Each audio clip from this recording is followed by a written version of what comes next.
Good morning, students. Today we are going to start lesson 3, जिसका नाम है स्वर बना सकते हैं और इसके कवि हैं रामधारी सिंह दिनकर।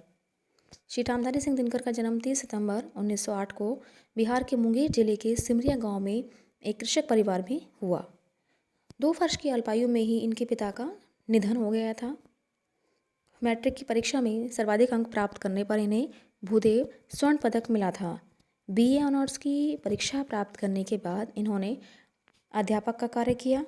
बाद में ये सीतामढ़ी में सब रजिस्ट्रार तथा सन 1950 में एक स्नातकोत्तर महाविद्यालय में हिंदी विभाग के अध्यक्ष बन गए। भारत सरकार ने इन्हें पद्म भूषण की उपाधि से विभूषित किया। दिनकर जी ने गद्य और पद्य दोनों प्रकार की रचनाएं लिखी। इनके काव्य उर्वशी पर इन्हें भारतीय ज्ञानपीठ पुरस्कार प्राप्त हुआ। इनकी रचनाओं में राष्ट्रीयता तथा भारतीय संस्कृति की झलक है। ये ओज के कवि के रूप में स्मरण किए जाते हैं। कठिन शब्दों के अर्थ: कृत खरीदी हुई, समीरण वायु भाव, संसार तुष्ट संतुष्ट, आशंका भय यानी कि डर, न्यायोचित न्याय के अनुसार उचित न्याय, मनुज मनुष्य संघर्ष लड़ाई, जन्मना जन्म से, शमित शांत, विकीर्ण बिखरे हुए, कोलाहल शोर, विघ्न बाधा, सुलभ आसानी से प्राप्त, सम समान, परस्पर आपस में।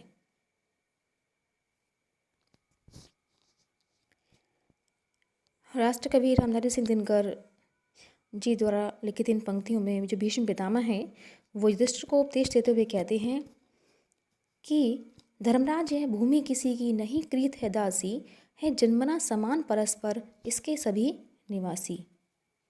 तो कृत का मतलब होता है खरीदना या खरीदी हुई। वे कहते हैं कि हे धर्मराज, यह भूमि किसी की खरीदी हुई दासी नहीं है जन्मना समान परस्पर इसके सभी निवासी। इस धरती पर जो लोग रहते हैं वो सभी इस धरती पर जो लोग रहते हैं और जिनका जन्म इस धरती पर समान रूप से हुआ है, वह धरती सभी लोगों की है। मैं फिर से रिपीट करूँगी। धर्मराज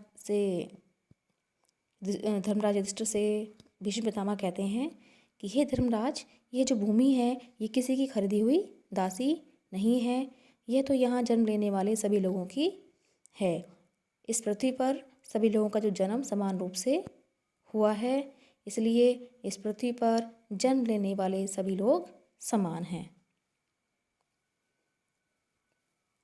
सबको मुक्त प्रकाश चाहिए, सबको मुक्त समीरण, समीरण मतलब हवा, बाधा रहित विकास, मुक्त आशंकाओं से जीवन।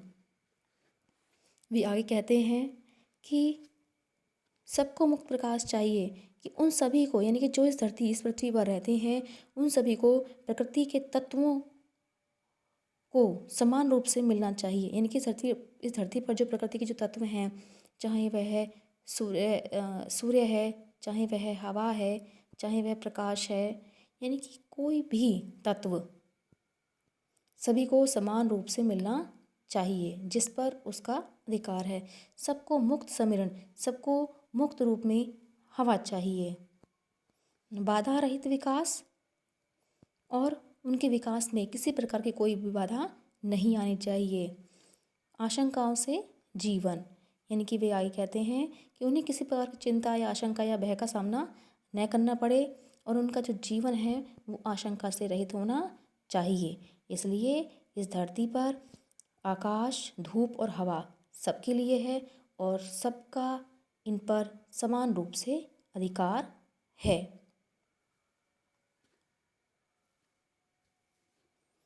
लेकिन विघ्न अनेक अभी इस पथ पर अड़े हुए हैं, मानवता की राह रोककर पर्वत अड़े हुए हैं।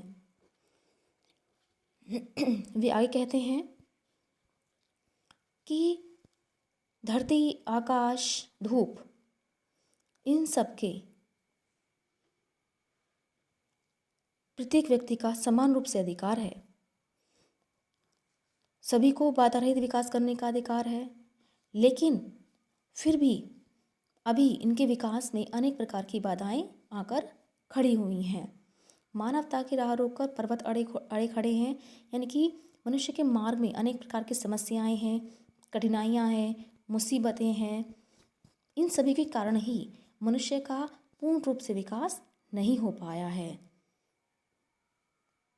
इसलिए मनुष्य के न्यायों के अनुसार, यानी कि जब तक उसकी जो बाधाएं हैं समाप्त नहीं हो पाएंगी, तब तक उसे न्यायोचित अधिकार नहीं मिल पाएगा। न्यायोचित सुख सुलभ नहीं, जब तक मानव की चैन कहाँ धरती पर, तब तक शांति कहाँ इस भव को। तो जब तक मनुष्य के राह में बाधाएं आती रहेंगी, परेशानियां आती रहेंगी, तो उसका विकास नहीं हो पाएगा।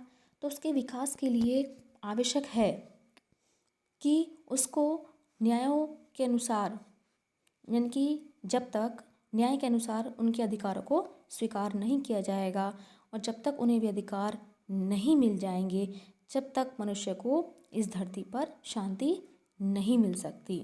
इसलिए समाज में शांति के लिए यह आवश्यक है कि मनुष्य को उसके न्याय के अनुसार उसके सारे अधिकार दे दिए जाएं। यानी कि जब तक मनुष्य की राह में परेशानियां आती रहेंगी, उसे उचित न्याय नहीं मिलेगा, तब तक प्रत्येक मानव आपस में झगड़ता ही रहेगा और उसकी समस्याओं का समाधान नहीं हो पाएगा। इसलिए यह जरूरी है इस धरती पर शांति के लिए, प्रत्येक मनुष्य के जीवन के लिए, कि उनके वे जो अधिकार हैं वो उन्हें दे दिए जाएं, तभी इस समाज में शांति की स्थापना हो सकती है। तो बच्चों, आज बस इतना ही। नेक्स्ट सेशन में आपको पढ़ाएंगे हम आपको next paragraph. So thank you and have a nice day.